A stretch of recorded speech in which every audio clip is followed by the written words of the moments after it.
Sammy, I'll let you go. All right. So hi, my name is Sammy Norris. I am a second-year GFP student.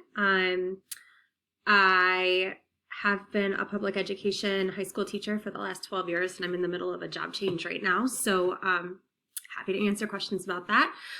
Took my BAT course last fall, I feel like. It's been kind of a blurry grad school process because I've done the whole thing. I started right when COVID started. So my first EE was I did the online conservation course where I paired with a partner in Paraguay. And then last summer, I went to Guyana with Ronnie. So I'm going to let her talk. Hi, everybody. My name is Ronnie Thomas. I am also a second-year GFP student. I am, in my day-to-day life, an assistant supervisor at the Prospect Park Zoo for the animal department. So I get to work with a bunch of really cool animals and people there. This picture is actually from the EE trip to Guyana that Sammy mentioned. So if anybody ever wants to talk about that trip or that class, totally excited to talk about it. You'll probably hear more than you ever wanted to. And then I also did the Connected Conservation online course as my first EE, but my contact information is on the slide. Feel free to reach out if you need anything at all in this semester, talk about master plans, talk about your eco spots. I don't think Sammy and I have set office hours, but at least for me, you can send me an email, send me a text message. Email's probably easier, and definitely try to set something up that works for your schedule and can try to help you out.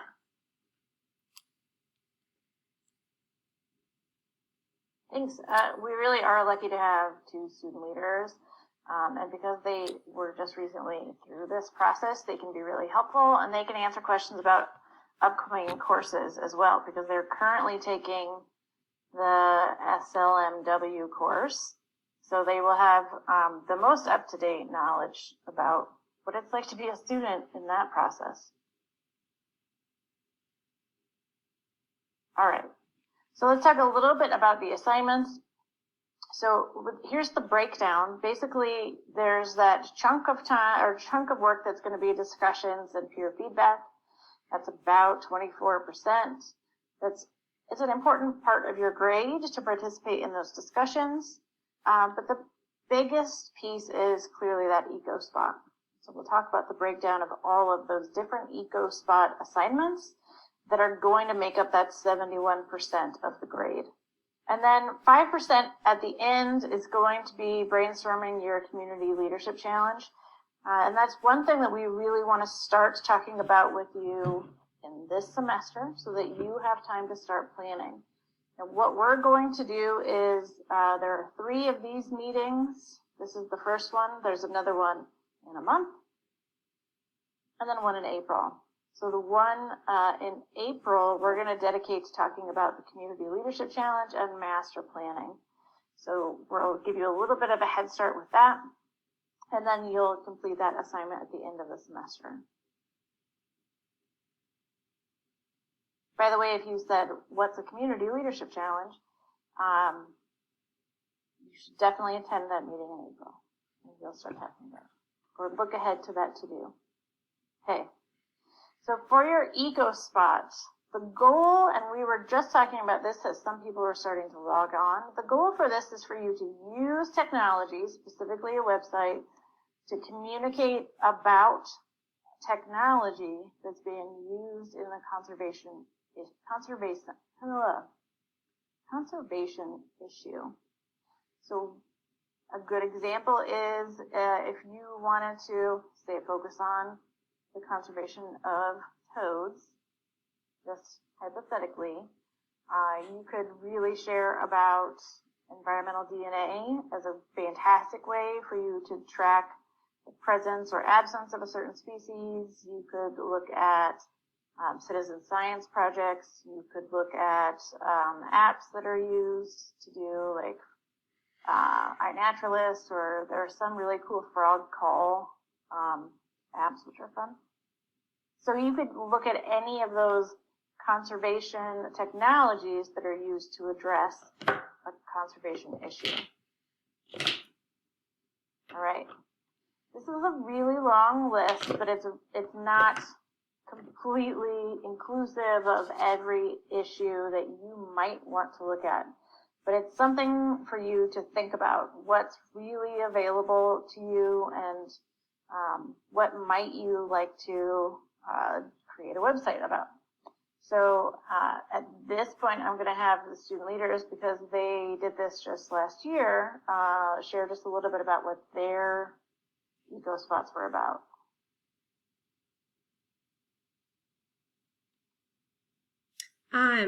So our EcoSpot was looking at the connectedness of organisms in an ecosystem. So we looked at horseshoe crabs. There was a bird, and I'm like totally blanking on the name of the bird right now.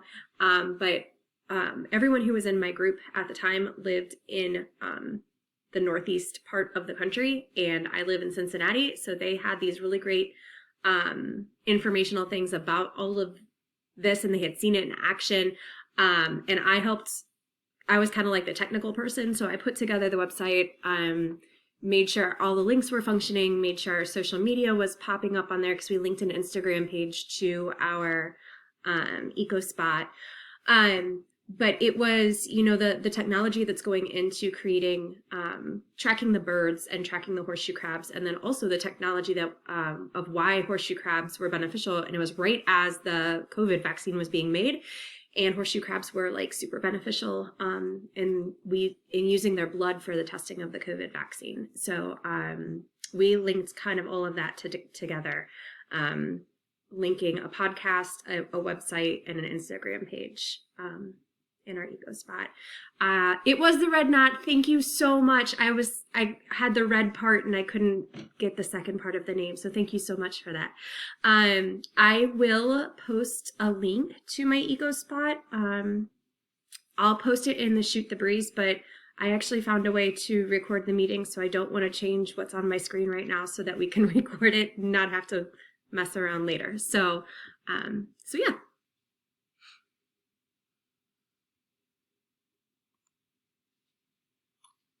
Sorry, it took me a second to unmute there. So my EcoSpot, as Sammy, you might have gathered from Sammy, our EcoSpots will be slightly different than yours are, because last year the EcoSpot project was a group project. So I will actually link my EcoSpot website into the group chat, but just keep in mind when you look at it that is the product of 5 people's worth of effort. So that is, don't look at it and be like, oh my gosh, there's some, just keep that in mind. So my group focused on trying to create connections to nature for school students. So we used our website as a way to provide access to technologies that teachers in classrooms could use to get students outside. So we basically tried to pre-make like outlines of lesson plans and things like that teachers could use in their existing curriculum to try to encourage students to go outside. So we used a mixture of podcasts that they could kind of use as like a guided tour to different ecosystems depending on where they were located. And we also had YouTube videos to try to talk about some species that you may not necessarily want to see around, but are actually very important or can contribute to ecosystems like spiders and things like that. It was important to us too that the website would be applicable to schools in a variety of settings, including like urban settings where it may be a little more difficult to access nature as opposed to a more rural setting. So we tried to tap into a lot of how that technology can create bridges and help people kind of see what's in the world immediately around them. So I can put that in our chat.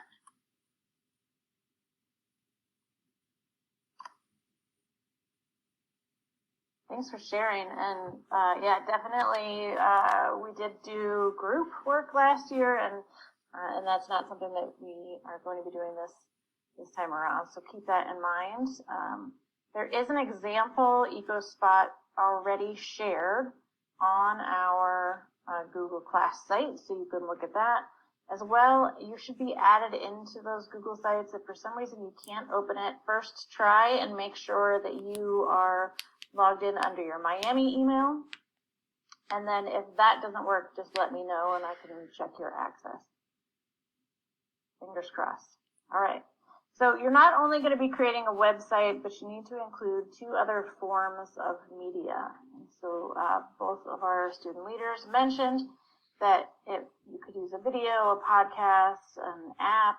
It could be any other media that you would like to include in that. So think about making sure that it's interactive, that anyone who visits your site is going to be able to engage with it in a meaningful way. Ronnie mentioned teachers being able to utilize it. I think that's a great avenue depending on which direction you go. And then you are going to be asked to contribute. Sorry, my puppy is whining at me as I speak. You're going to be asked to collaborate with someone from the outside, right? Someone not in this class, someone not in this program.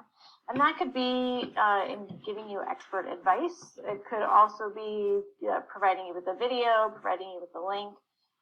There's a to-do for that as we go along, and we'll dive more into that probably next time.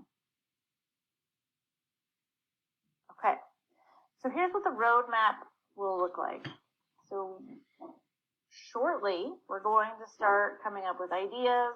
You already discussed some of those ideas in the last discussion, but you're going to really be specific about your audience, what your message is, what do you want to accomplish with your EcoSpot. And then you're going to have meeting 1 with your group if you haven't already met with them. Second, you're going to build a framework. And so that's going to be offline. You don't need to build your website yet. You're going to build the framework, put together all the text, everything that you want to be on there, and you're going to get review from your group and from your peers. It's going to be really helpful. The key from your peers then is that they're giving you good critical feedback, because they're not helpful to you if they're not being critical, right? At this stage, you want them to catch all the little mistakes. You want them to make sure everything is clear and understandable before you start building all of that text into your website. You are going to start working with an outside collaborator shortly after that. So like I said, there'll be a to-do on that coming up. You're going to create and complete your website and then submit it for your group to give you feedback. So again, this is a chance for them to say, hey, this part is really hard to understand, this font is difficult to read, and give you some of that critical feedback that's going to help you make a better EcoSpot. You're going to meet with your group and provide that peer feedback. It's so important. Really, this entire program is based on that peer interaction. So we're going to make sure that we do a great job with that. And then we're going to have a version 2 of our EcoSpot, our final draft, basically, and submit that for review. Okay. Wow, we did it. I'm going to stop sharing at this point, and then this is our chance for questions. Any students can ask questions, can share, or if there's something that's just really troubling about the EcoSpot, we're happy to talk about it.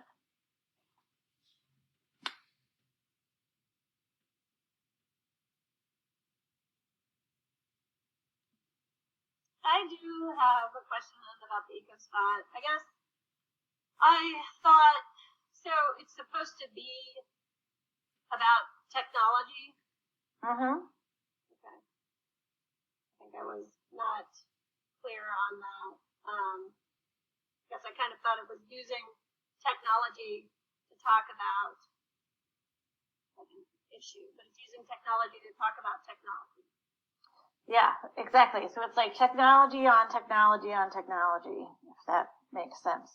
So one thing that you have the opportunity to do, and I've talked to a couple of students about this, is let's say that you're really more focused on the conservation issue and not as keen or not as knowledgeable about the technology piece.